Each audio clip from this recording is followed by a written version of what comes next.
হয়, কলিয়াবৰ চাহ বাগিচাত আজিও অব্যাহত আছে বাঘৰ সন্ত্ৰাস আৰু বাঘৰ সন্ত্ৰাস ৰোধ কৰিবৰ বাবে কিন্তু এতিয়া বন বিভাগে পাৱাৰ ফেন্সিঙৰ ব্যৱস্থা কৰা দেখিবলৈ পোৱা গৈছে। ইতিমধ্যে ৭৫% কাম সম্পূৰ্ণ হৈছে। সহযোগী আদিত্যই দৃশ্য দেখুৱাব। এইদৰে আচলতে পাৱাৰ ফেন্সিঙৰ কাম কৰি থকা দেখিবলৈ পোৱা গৈছে। ইয়াৰ পিছতে বাঘে কিন্তু সন্ত্ৰাস চলাই আছে। ইতিমধ্যে কেইবাটাও গোধন নিধন কৰিছে, প্ৰায় ৭০ৰো অধিক গোধন নিধন কৰিছে আৰু এই বাঘ আৰু বনৰীয়া হাতীৰ সন্ত্ৰাসৰ ৰোধৰ বাবে কিন্তু এইদৰে পাৱাৰ ফেন্সিঙৰ কাম কৰি থকা দেখিবলৈ পোৱা গৈছে। সহযোগী আদিত্যই সেই দৃশ্যসমূহ দেখুৱাই আছে। ইতিমধ্যে যি ৭৫% কাম, সেই ৭৫% কাম কিন্তু সম্পূৰ্ণ হৈছে আৰু খুব সোনকালে হয়তো প্ৰায় 15 দিনমানৰ ভিতৰত কিজানি এই কাম সম্পূৰ্ণ হ'ব আৰু তাৰ ফলস্বৰূপে কিন্তু কলিয়াবৰ চাহ বাগিচাৰ লগতে সোণাৰী কামাখ্যা যি স্থানীয় লোকসকল আছে সেই লোকসকলৰ গোধনসমূহ ৰক্ষা পৰিব। মই আপোনাৰ লগত কথা পাতিম।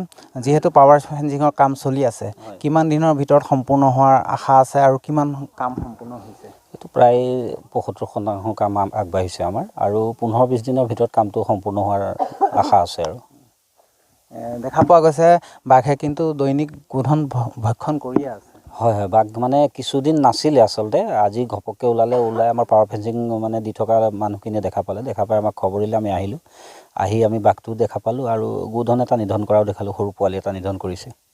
পাৱাৰ ফেন্সিঙৰ যেতিয়া কাম সম্পূৰ্ণ হ'ব, দিন ৰাতি থাকিবনে বা দিনৰ ভাগত পাৱাৰ ফেন্সিংটো থাকিব? এইটো দিনৰ ভাগত নাথাকে, যিহেতু আমাৰ এতিয়া পাৱাৰ ফেন্সিংটো আমাৰ একে ৰিজাৰ্ভৰ কাষতে লাগি থকা আমাৰ কলিয়াবৰ চাহ বাগিচাখন আছে। এতিয়া কলিয়াবৰ চাহ বাগিচাৰ মাজেদি ৰাস্তাই দি পাৱাৰ ফেন্সিংটো গৈছে।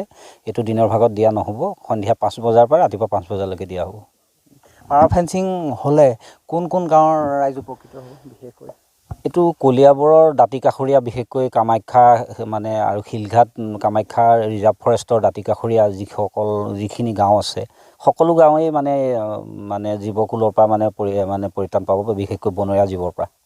নিশ্চয়কৈ আচলতে খুব ভাল পদক্ষেপ বুলিয়ে ক'ব লাগিব। আৰু পাৱাৰ ফেন্সিঙৰ কাম যদি সম্পূৰ্ণ হয়, কলিয়াবৰ চাহ বাগিচাৰ লগতে সোণাৰী কামাখ্যা হাতীমূৰা বিভিন্ন অঞ্চলৰ লোকসকল উপকৃত হ'ব আৰু ইতিমধ্যে কেইবাজনো বনুৱাই এইদৰে কিন্তু পাৱাৰ ফেন্সিঙৰ যি কাম সেই কাম কৰি থকা দেখিবলৈ পোৱা গৈছে আৰু প্ৰায় 10-15 দিনৰ ভিতৰত কিন্তু এই পাৱাৰ ফেন্সিঙৰ কাম সম্পূৰ্ণ হ'ব আৰু পাৱাৰ ফেন্সিঙৰ কাম সম্পূৰ্ণ হ'লে বনৰীয়া হাতী আৰু বাঘ আদিৰ পৰা কিন্তু স্থানীয় যিসকল লোক আছে সেই লোকসকলে উপকৃত হ'ব, কিয়নো পাৱাৰ ফেন্সিঙৰ পাৰ হৈ বনৰীয়া জীৱকুল যাব নোৱাৰিব।